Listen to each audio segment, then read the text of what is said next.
Hello, everybody, and welcome to this emergent session on collective action. So we've got, it looks like 18 people in the crowd. That's good. So this is, I guess, supposed to be a fairly casual discussion. We've got about sort of 9 or 10 people joining to be on screen. And then I'm hoping that it can be a bit interactive with people in the crowd so that we can get people to sort of suggest ideas for campaigns and that sort of thing. What we'll be doing later is running a poll based on various ideas and then getting people to vote on what they think we should workshop. And then we as a group will just sort of chat about it and try and work out some parameters, just as a kind of window into the campaign creation process. And then hopefully this can inspire other people to go out and think about other campaigns that they might like to post on the platform. So on that note, I thought I would give an introduction to the platform. And I see we've got a few more people joining here.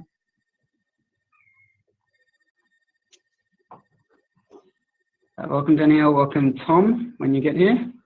So I thought I would start off with an introduction to the project and sort of the thinking on where it's come from. And then I would throw it over to the panel to discuss, sort of bring up any ideas that they have, introduce themselves, and then potentially suggest one behavior that they would like to see change in academia. And while we're doing this, it would be good if people in the crowd could also start thinking about specific behaviors that they would like their community or our community to adopt or to change. Because then we can put them into the poll and we can start voting on those down the track for as campaigns that we can work on. So in my mind, the main obstacle in progressing academia is not technical, and this has been written about before. The main obstacle really is a cultural problem. And I think probably the best example to look at this is the open access movement. When open access was started in 2002, the idea was that we should just really be able to use the internet to its fullest capabilities and drastically reduce costs, increase speed, and increase access to our research. And I think the fact that it's almost 20 years later and we're only really just starting to make progress on that front with Plan S and kind of big movements like that shows how sluggish the system is and how much cultural inertia there is that we have to overcome. And for me, I guess a sort of poignant example is open access journals. Like in many fields, there have been really great examples of progressive journals that are free to publish and free to read and community owned, but unfortunately, they don't tend to get the level of support that they could otherwise get. And in many ways, that's because we're kind of trapped by this sort of impact-based paradigm that we're under. And what it means is that the established journals that have a high impact factor, by virtue of them being seen as prestigious, receive all of our best work, and therefore it becomes this kind of self-reinforcing cycle where they become high impact by virtue of the fact that they're high impact. And it means that new entrants to the market, like behavior data analysis and theory, which Daniele will introduce in a bit, can find it really hard to get those articles submitted to them that would otherwise build their reputation. So this kind of a problem is known as a collective action problem, and it's been written about and studied extensively. And there are a number of solutions to this type of problem, but probably the most obvious one for us is known as collective action. And this idea is definitely not new. You can think of any workers' strike as being collective action. If one person was to go on strike, then they would just get fired. But if everybody goes on strike together, then you can make an impact and create change. And in more modern contexts, this idea has been developed along the lines of platforms like Kickstarter or Collaction, which basically just harness the internet to collect these types of pledges to take action. And then once they reach the critical mass that's necessary, then everybody takes action together. And basically, this is the concept that Free on Knowledge is trying to achieve in academia. So the general idea is that you can anyone can create a campaign that interests them. Then you outsource that campaign to the crowd, to our community, and hopefully people sign and agree to take some action that's specified in the campaign. And then at that point, you're not asked to do anything yet, because the idea is to protect those vulnerable among us, like early career researchers, who don't feel that they can currently take action in the way that they would like to.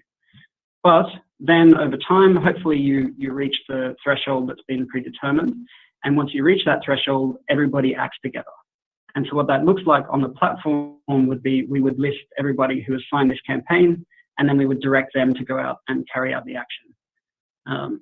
Now, the idea is that these actions could be anything, really. It could be publishing behaviors, it could be pre-registering studies, it could be changing the way you do research to benefit the environment. It could be refusing to accept year-long postdoc contracts. Anything really where we need to kind of band together to have maximum impact, and where you might be feeling that one person doing something is just a drop in the ocean and isn't powerful enough to make a difference. So that is the general pitch for the project. If anyone have any questions, please put them in the Ask a Question box, and I'll attend to them when we get a second. But with that introduction, I thought I would throw it over to everyone else. And what I was thinking we could do is have everyone just say who you are and possibly where you're from or where you're based, and suggest at a minimum raise one behavior that you would like to see change in academia. And I realized I should go first because I didn't actually introduce myself. So my name's Smout. I'm a recently graduated PhD.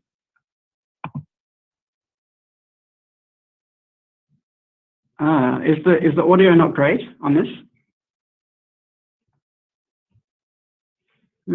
That's a shame.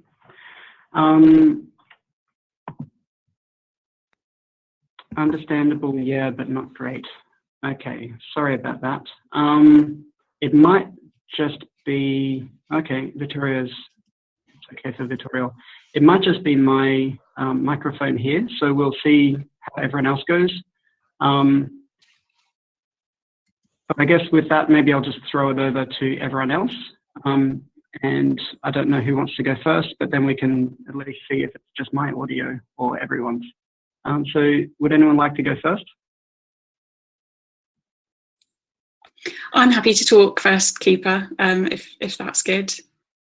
So hello, I'm Charlotte Ray from the University of Sussex in the UK, and I gave an OSR Emergent session on Monday about the potential environmental impacts of open neuroimaging. And as a result, Cooper's invited me to join today.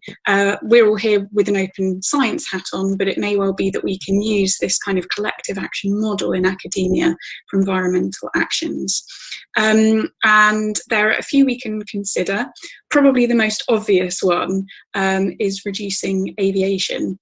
And until the present circumstances befell us, it was possibly rather unusual to consider reducing your carbon footprint by limiting the amount of flying you were doing. Now that we've all seen it's possible to at least have some interactions without flying in the academic community, maybe there will be more appetite for this. But I think it is certainly true that it's easier for PIs to take a strong stance about not flying. Professor Chris Summerfield at Oxford, I think, is one recent example, but it's harder for ECRs. And so this kind of collective action model may be more advantageous for helping ECRs to take that very bold step of saying, I want to reduce the amount of flying I'm doing. Some of what I talked about on Monday was around the sustainability impacts of open science and the potential footprint that comes from sharing data, but also from acquiring magnetic resonance imaging or MEG data that has a footprint too. For me here, the situation's a bit less clear-cut to establish what sort of precise action we would need to take to minimise our environmental impact. But I'd love to hear from the audience. In the polls, ask a question as Cooper's flagged, and my hope is that with the new OHBM Environment Special Interest Group I'm setting up, that may be another platform by which we can amplify a collective action campaign around environmental actions in academia. And I've got one other comment to make, which is that Cooper and I are both involved in an environmental protest movement called Extinction Rebellion. And this is very much also founded on collective action, and it's a mass participatory movement of non-violent direct action and civil disobedience. There are many other examples of this from history, such as Gandhi's struggle for Indian independence. And it works by involving lots of people, because then when you see other people willing to sit in roads, it means you're willing to also come and sit alongside them. And I can say, having taken part in this, that when you see a diverse group of people taking this action rather than just privileged, powerful individuals like white, cis, male PIs, then it starts to bring the whole community on board. So that's my piece, and we should move on to others probably.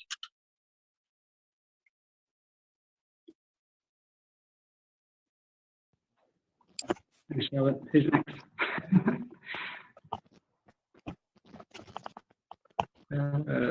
I can nominate people.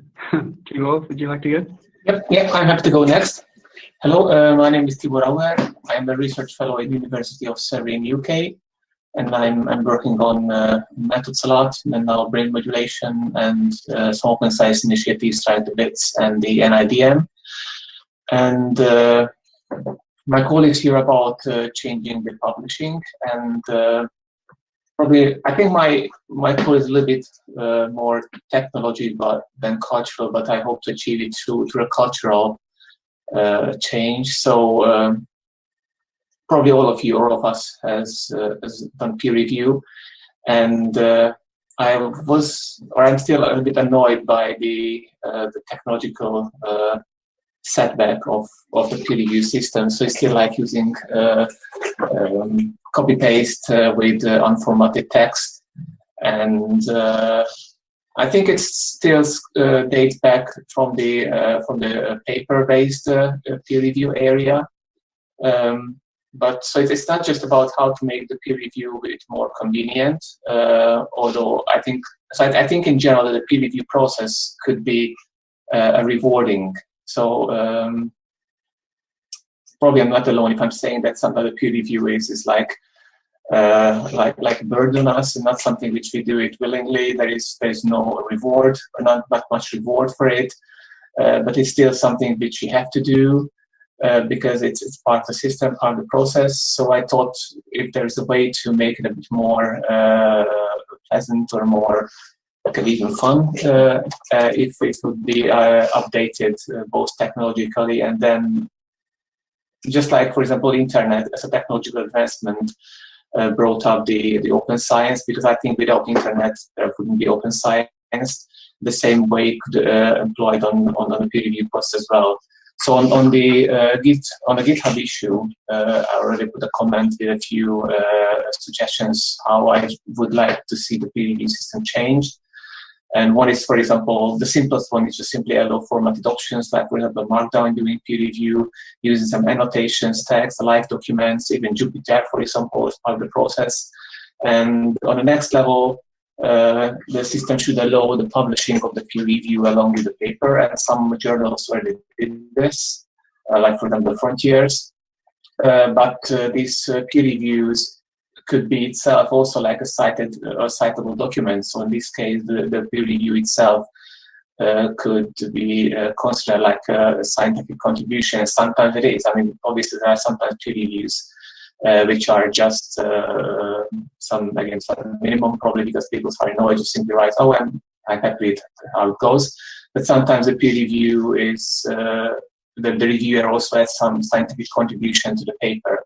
And at some point, again, on the next level, the whole peer review process can lead to a reviewer's co-authorship or collaboration, and maybe could be incorporated into the credit system when it could be properly acknowledged and annotated what the reviewer did.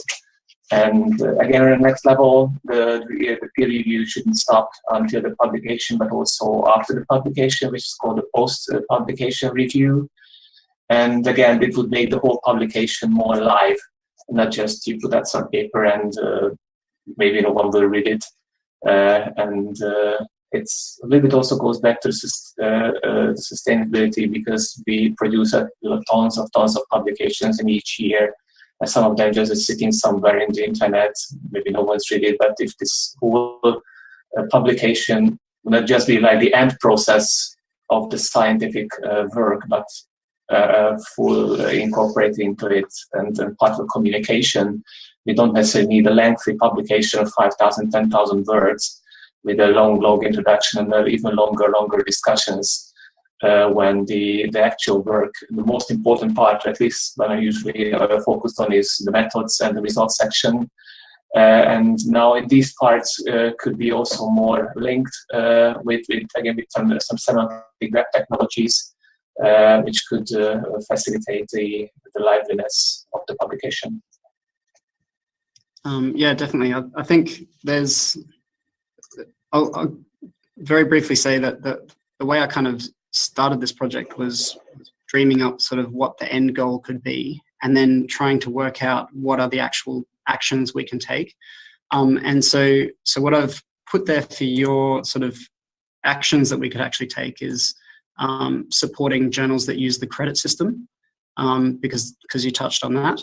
And then also potentially using Jupyter to record or analyze, record the analysis of our data. But in thinking about these behaviors, it's really good to sort of focus on an individual behavior that we could ask people to do, because that'll give them something to latch onto, I guess, and something that they can actually take action on and do. So I've added reduce aviation for Charlotte and acquire less data, both of those for Charlotte, and then use Jupyter and also the credit system for Tibor. Does maybe Eelke, did you want to go next and tell us what you did? Yeah, sure. So I'll keep it relatively brief, otherwise we fill up the whole hour with just our intros. So briefly, I'm a researcher at the Dobbs Institute in the Netherlands, which is where I met Cooper, and I was honored to witness the birth of Project FOC when Cooper was visiting the numbers. So kind of, I agree with all that's been said, and there are many other things that I'd like to change, but since we were asked to highlight one special thing, one thing in specific, my main gripe with academia and academic publishing is the funneling of funds away from publicly funded research into private enterprises. And I think that's quite a big thing, of course. But I think it's one of the most important ones. Like everything, it's at least partly about money. So if I want to make this very concrete, what I think would be good is if people just stop publishing in very expensive journals, which is like a very concrete kind of guideline. Like if you look up publishing fees and it's maybe 2,500, which actually by now I would think, well, that's actually not too bad.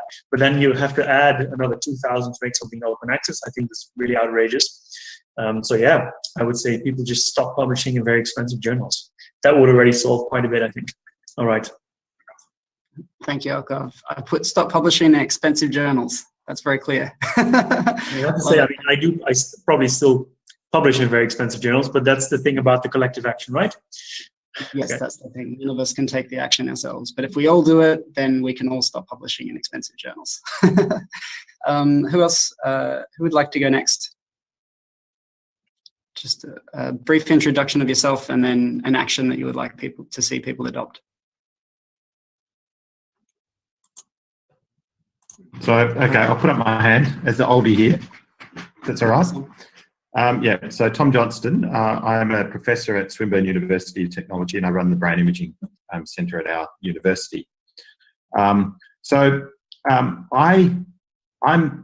of here because I want to know, I guess, what more senior people and PIs and so forth can do to support a lot of these campaigns, and also to figure out if there are campaigns that senior PIs that can be directed at senior PIs.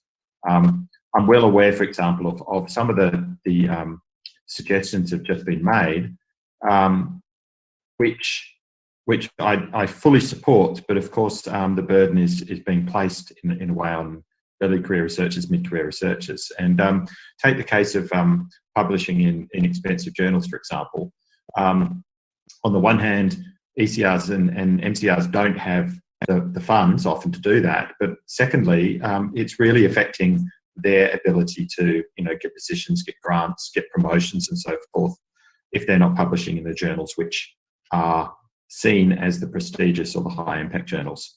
So I'm still pretty foggy about what could be done, but things along the lines of pledges from PIs to explicitly raise the importance, if you like, or prioritise publishing in open access, low cost journals when assessing candidates for positions, when advertising for positions, so making explicit reference to open science, making explicit reference as part of the job selection criteria to the different aspects of open science. So publishing code, publishing in open access, non-commercial journals, and so forth. Because if they're made explicit in the job selection criteria, which everybody can see, then you have to follow through. In most jurisdictions, you have to follow through on those job selection criteria when you're assessing candidates. So that's one way in which perhaps we could do a campaign that's directed more towards people in my role who put together or can influence the job selection criteria. And I would say the same for any other sorts of schemes that are involved in, whether if we're involved in adjudicating or setting up grant applications, then that would be another way in which we could perhaps create some change at that level. So there are two ideas, and maybe the third one that I'll say is that for those of us who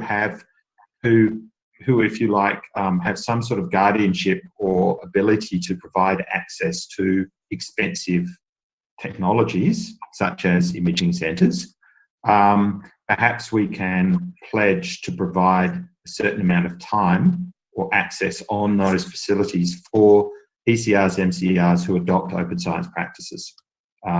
So that's also something concrete that we could do, basically saying, if you're going to do all this good stuff, we're going to support you by providing you with effectively free hours on our facilities. So there are some ideas.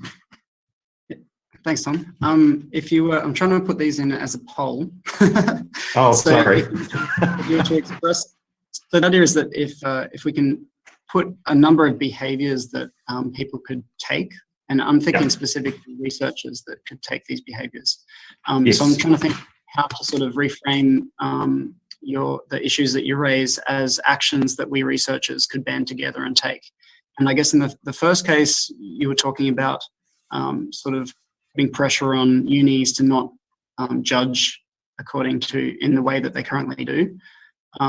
So I guess I guess I'm even going beyond that. I'm saying, what if we aim a campaign at senior researchers, senior PIs who actually put together the job descriptions and the job criteria and so forth, and say, I pledge to make sure that certain open science practices are on the selection criteria. So in any positions that I'm involved in advertising or putting together the job criteria. Okay, great. So, I'll put it as does that make sense? Yeah, it does, absolutely, yeah. And I think that's great to think about who is the target audience for a campaign. And it can be specific to guys, or it can be specific to ECRs or whatever achieves the goals. I'll try and think about how to word that one as... Needs work, obviously, yeah. No, it's great. I'll try and think about how to word that as possibly Daniele introduces himself next. Right. Thanks, Tom. So hello, thanks for organizing this and thanks for being here. I'm Daniele Marinazzo. I'm a professor of neuroimaging data analysis at University of Ghent, Belgium. And since a few years, I invest also a lot of my time in trying to improve the current publishing ecosystem. So I am one of the editors-in-chief of Neurons Behavior Data Analysis analysis and theory, which I will now link in the Crowdcast chat. I will also link some other initiative that we did on Crowdcast to answer some questions that you might have. So the MBDT is an overlay community journal. I will not spend maybe too much time here to describe this. Maybe you can then go there yourself if you're curious. But basically, it has a very wide editorial board of more than 100 people from different fields in neuroscience and artificial intelligence. And we are definitely willing to increase the editorial board if some part of the community feels underrepresented. This is important because let's say the sole criterion for considering a paper for MBDT is if any of the editors is interested enough on the paper that would like to discuss them in a journal club or in an informal discussion with colleagues or lab members. So it's a quite wide criterion, and the idea is that we authors submit a paper on archive. Now we are working for inclusion with other preprint servers, and then they reach out to the editors, and the first interested editor then takes care of finding reviewers. Reviews are published together with the papers, and it's an overlay journal, so the paper will continue to live on archive even though they are linked then on the main page of the journal. And the cost for publishing is $10, basically the price for buying a DOI for identification, let's say. This said, we need to make this work. So we need to convince ourselves that once we pass the hopefully high bar of putting our work out there on a preprint server, then we want it to be disseminated in the best and more ethical and sustainable way. And so we should go beyond our constraints of, okay, I have to publish in a more recognized journal, I have to publish in a journal which has a high impact factor. So in order to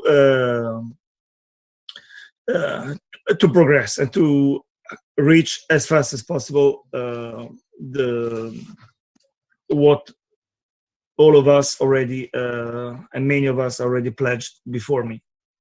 The idea is that if we have to make a campaign to make this possible, we need to act at least on 3 levels. We need to act as authors, we need to act as reviewers, and then we need to act as parts of an institution. So you could choose whether one every X papers that you produce, try to submit it to a sustainable journal.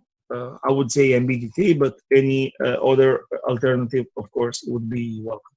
The second one, as a reviewer, you could say, well, of each of any of 2 reviewers reviews I'm invited to give, I will decline it if it's for legacy journal, if I would have otherwise accepted it, and on the other hand, review a preprint on a public platform like Papier or already on bioRxiv, etc. This is the second pledge. And the third one could be go and talk to your librarian and ask them how they could better promote this type of journal, and to pitch the idea that even if we cancel subscriptions, the world will not fall upon our heads. And on the other hand, if we abandon the gold open access and we go towards using the money for maintaining a more sustainable platform, then we will together reach a better place in a fast way. So I will link now to a talk I made to the OpenMR Benelux event in January, where all these ideas are better laid out with some links, and together with the crowdcast question and answers that we held back in May. Thank you. Awesome, thanks, Daniel. Yeah, I think those are really great behaviors that we could adopt. So what I've put there is publish in community-owned journals like in NBDT, and review for community-owned journals as well. I've also put ask librarians to support community-owned journals. My understanding from talking with librarians is they're kind of as hamstrung as we are, because they're kind of, they're beholden to us, really.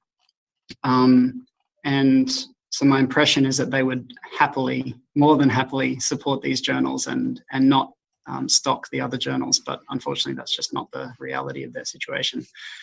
And just so everyone knows, I'm creating this poll that I'll post after everyone's done the introductions, and then everyone can vote at the end just for which one we workshop in the remaining minutes.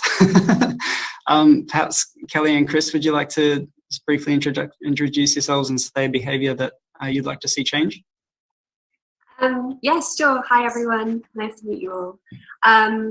So I think you could possibly append mine at the end of Danielle's, because it's a very simple low-bar behaviour that can promote community-owned journals or open-source journals. So I was inspired by, I think it was in the House of Representatives, female attendees were finding it hard to get their points acknowledged by their male peers. And so they basically came up with a strategy. I can't remember what they called it now, but essentially they would echo each other's viewpoints. So someone would say, oh, as my colleague said, this is the point they made. And they found it was very effective. And so I thought how we could translate that to our current situation is we all present papers in journal clubs, in lab meetings, and we could very simply refuse to present papers from journals that are from publishers such as Elsevier. And we could say, as a community, we're going to talk about work from community-owned journals or open source journals to each other. And that's it. So everyone can participate. It's not going to affect anyone's career directly, but it is going to raise the profile of the journals that are doing a good job and the work in them. Are we back? I think so. Can everyone hear us? Can you hear us there?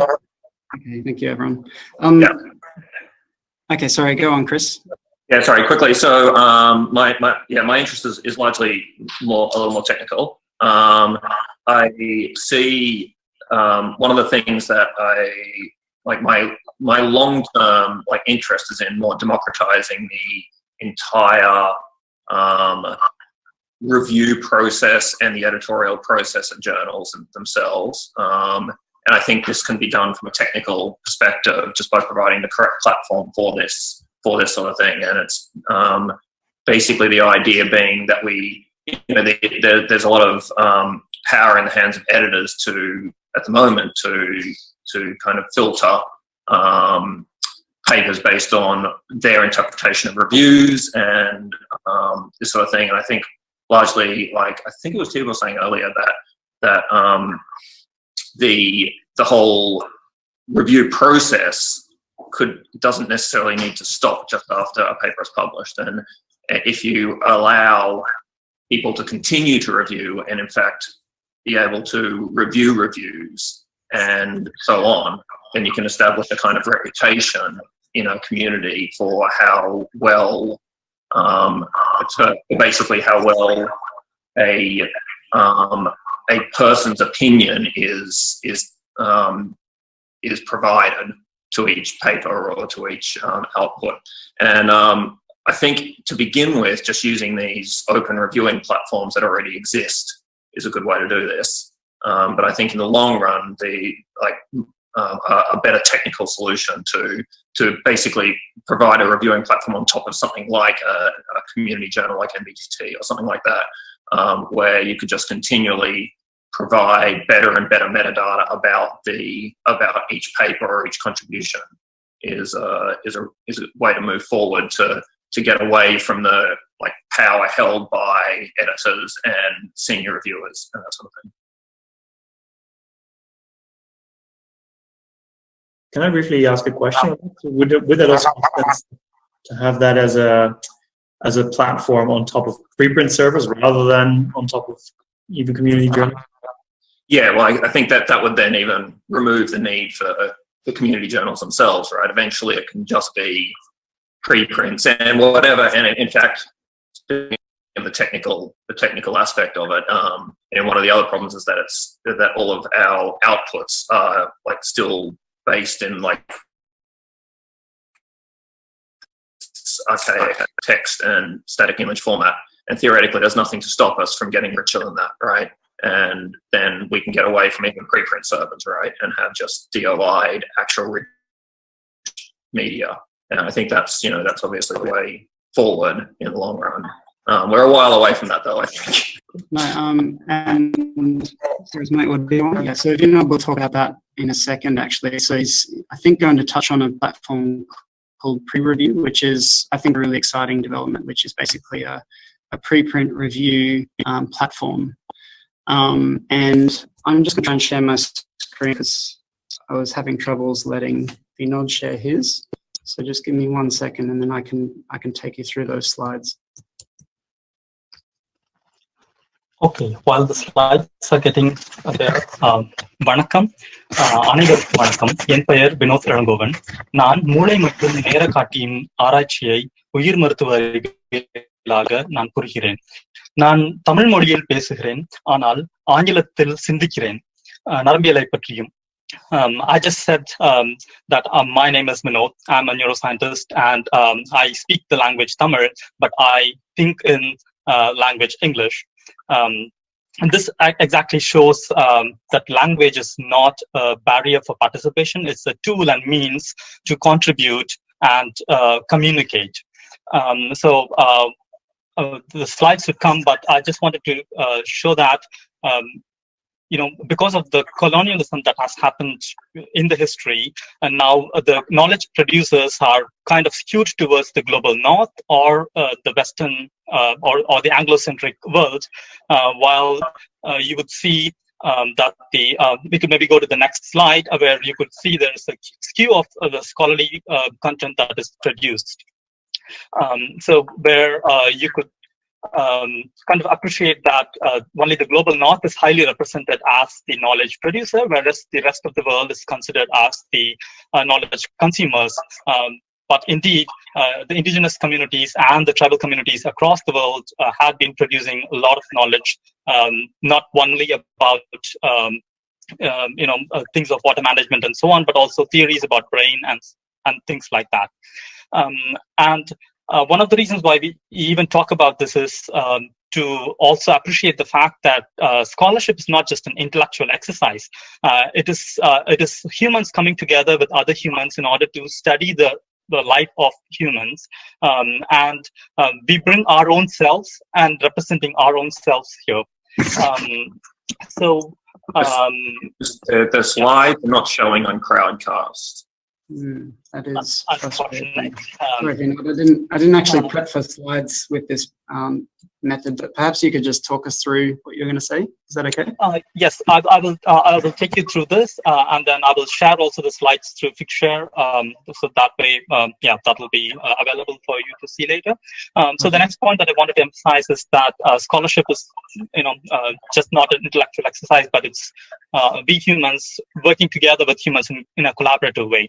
And when we all talk about, we want to avoid one particular type of publisher. We don't want to talk about, articles that are published in those journals. That's well and good. But there are already platforms that exist to do that. For example, preprints bring in equity, diversity, and inclusion of scholarly content. We have a lot of preprint servers, and the preprints are posted. The number of preprints posted across neuroscience has been increasing. You have Twitter boards that actually tweet papers about neuroscience and so on. So we are in the advent of technology, and we haven't realized how to use that in a way that everyone could participate.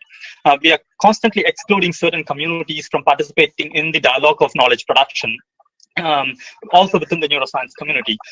Although the neuroimaging community or the neuroscience community in general is dominated or predominated by English-speaking population, or everyone else in the other parts of the globe has adapted in order to communicate with English. That is not the primary language or lingua franca of many other nations or many other scientists who collaborate in doing that. I don't mean to say that we need to diversify and then publish things in different language, but we could use platforms that actually bridge this gap. And the way one could review preprints is using the idea that was actually floated by Kelly, where you could use journal clubs as a platform. So you could discuss articles that are posted as preprints because they have not been pre-reviewed earlier. So you could use journal clubs as a platform in order to peer review and train yourself as a peer reviewer, because there are several things you can get trained as a good peer reviewer or quality peer reviewer, because most often we don't get training on peer review, but that occupies part of our everyday workflow.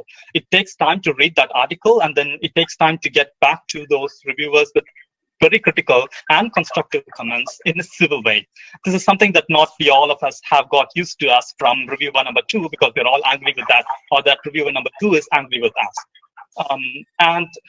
Pre-review is a platform where one could use to amplify preprints by basically using journal clubs, a live stream journal club, or even a small group journal club within the lab or within the workspace or the department, and provide critical constructive feedback back to the authors. That way authors are encouraged to post more preprints later on. And in particular, my campaign would be to amplify the preprints, or amplify the words of women, Black, queer, Indigenous, and person of color who have been authors, either as lost authors or as primary authors. So that would actually, we're all now talking about just changing the system in terms of very global north or very global, the whole Anglo-centric view.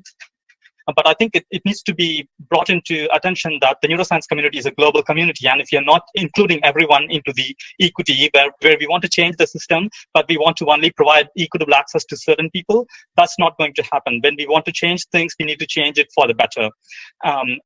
Finally, I'd like to let you know that the collective actions can only result when individuals take certain actions.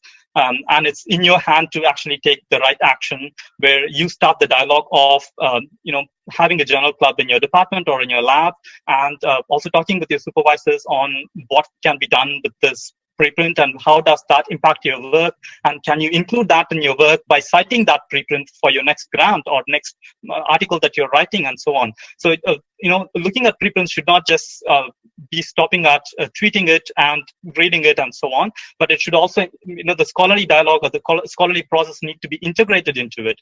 That brings me to the whole point of opening up scholarship or opening up research beyond the things that we see. It's just not about the preprints. It's just not about the data and the codes that we share.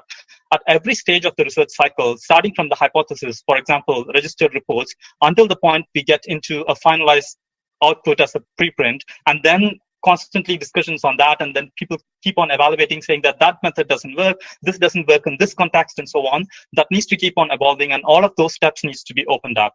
With that, I would close, and I would just say my campaign would be to amplify the products or the research outputs of underrepresented minorities. Thank you, Cooper, and thank you everyone for this wonderful discussion. Thanks, Vinodh. That's awesome. Yeah, I really like that idea. I think we have to actively amplify these voices. And I think I have a hashtag for you, Black Words Matter. But I mean, okay, so that was 50 minutes. And to be honest, I kind of imagined introductions taking sort of 20 minutes, and then we would hash out some campaigns. But I think this is actually a great demonstration that there is such a wide range of issues that we're all interested in, and really so many problems that we could be making progress on if we can band together and create that cultural change. So I think, there's another technical problem. Sorry about the slides not working, Vinodh. But I also had started typing in the behaviors as a poll, and I've realized now that when you have multiple people logged in as the official account, it overrides the poll that you were previously making. So there are 6 in there that we could vote on to work on. But I think that given that we only have kind of 10 minutes left, probably what might be more constructive is for me to share some lessons that I've learned over the last year, having hosted a few campaigns, and the feedback that I've received from the community about what's gone wrong, why they haven't taken flight, and what I would like to do with the platform moving forward. If people go to the platform, you can see a box down there, just for your knowledge. You can click and explore the platform. But what you see in there is 3 campaigns, and they were all based around open access, because that was what got me interested in this question in the first place.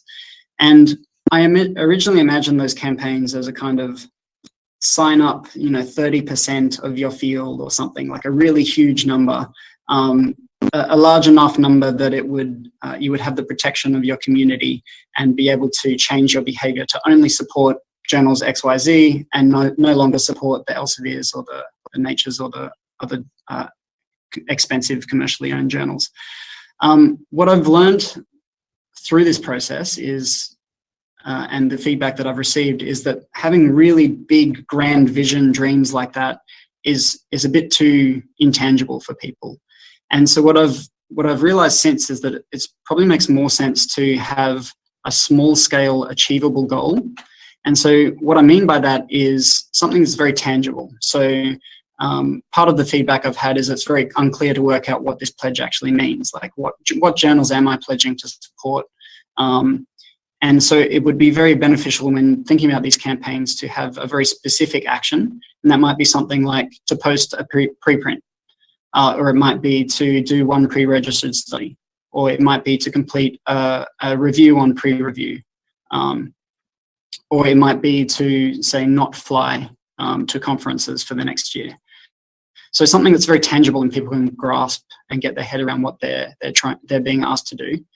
The second thing that I've learned is that having that kind of huge threshold that we're aiming to achieve is just, people just kind of tune out and go, well, it's probably never going to happen. And they might be right with that attitude, but probably what is more productive, I think, is to have a really small number that is more achievable. So in those examples that I gave, like say the preprint campaign, it might be that we ask people, we might just look for 100 people to post a preprint. And it might not seem like that's having much effect because maybe those people were going to post preprints already. But the idea is that this concept that is completely scalable. So if we can kind of demonstrate some small scale wins where we show that we can achieve actions, we can band together and we can create some very small difference, then that creates a motivation to create a bigger campaign with grander vision and more effect that we can have in the system. And there's probably some other lessons, but I think those are the 2 main guidelines that I would give for sort of trying to develop a campaign if people are interested in developing these campaigns with the platform. So I guess with that, what would be great is to open it up to the crowd as well. If anyone has any suggestions for behaviors that they would like to see go onto the platform. And yeah, I think we're probably not going to get time to workshop any specific ideas unless there's something that, let me see what the polls are doing. Okay, so there is currently 1 vote for reducing aviation. So if people want to like just quickly kind of vote what campaigns they would like to see happen, you'll only get 1 vote. But if you could do it now, oh, you can't see the poll. How about now? Can't see either, actually. There it is. Okay, sorry, it wasn't visible. And I have to apologize, there's only 6 there, so we didn't actually, I'm going to add publish in NBDT because that's my favorite campaign idea.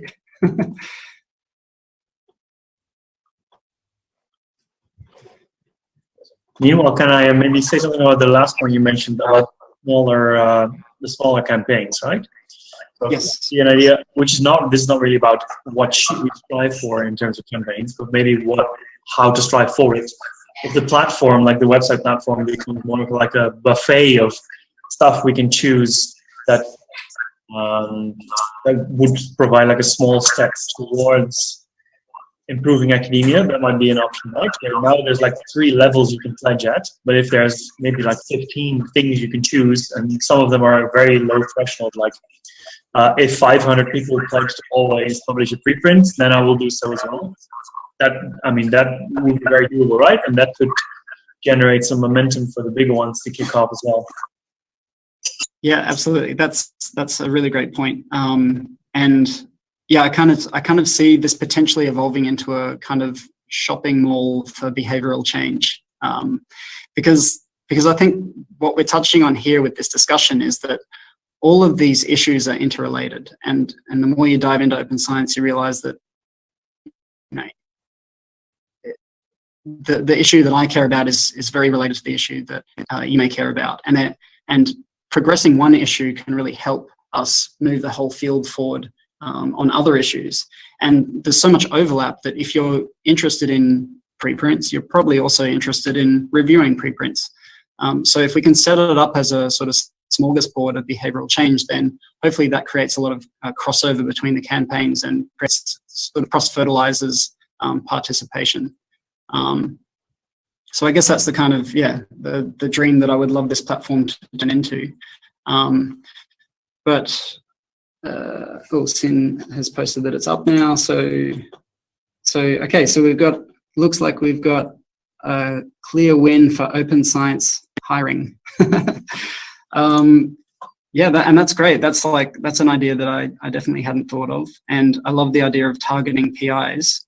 And I love that it's come from a professor of neuroimaging, Tom. So thank you for that suggestion. So we're probably going to have to wrap it up. Does anyone have any sort of final comments or thoughts that they'd like to raise before we do? Just a couple of things I'd like to say. First of all, I think we just agreed we'd like to start a preprint journal club.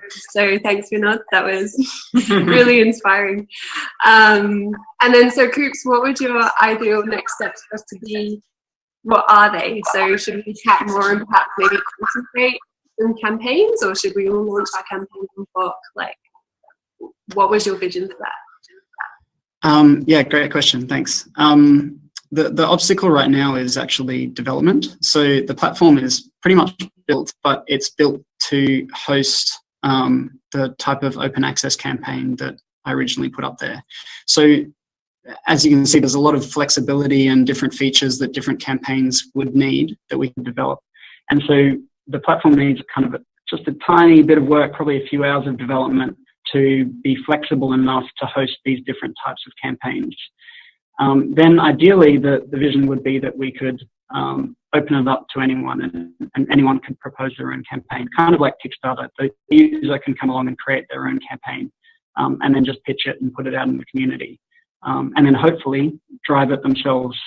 Obviously we'll do what we can from the platform end, but there are already established communities working towards these ends, like ASAP Bio is very into preprints. And so those communities already exist. So hopefully we can partner with them and drive these campaigns and get them to a point where they reach threshold and then create some change. I think that's very concretely. You mentioned development is a need. So is there I probably should know this, but I'm going to ask. So is there a GitHub that is open and that people can send pull requests to if they want to contribute? There sure is. I put it at the very beginning of this thread, but I'll post it again. There you go. There's my cry for help. It should be in the chat box now. But yeah, there is a GitHub, and you'll go through there, and if you take a look, you'll see that it's quite developed, and it's all openly available. So if anyone out there is interested and would like to help out, please get in touch, because that's really the next obstacle in getting this project moving forward. We're getting server error. Sorry, Claire. Great. Thank you so much to everyone for joining us. It was really great to hear your perspectives and ideas on campaigns moving forward. And I think if anyone's interested in working on any of the ideas that were raised, please get in touch with myself or any of the panel members, and we can start workshopping them and hopefully create some change. Thank you, everyone.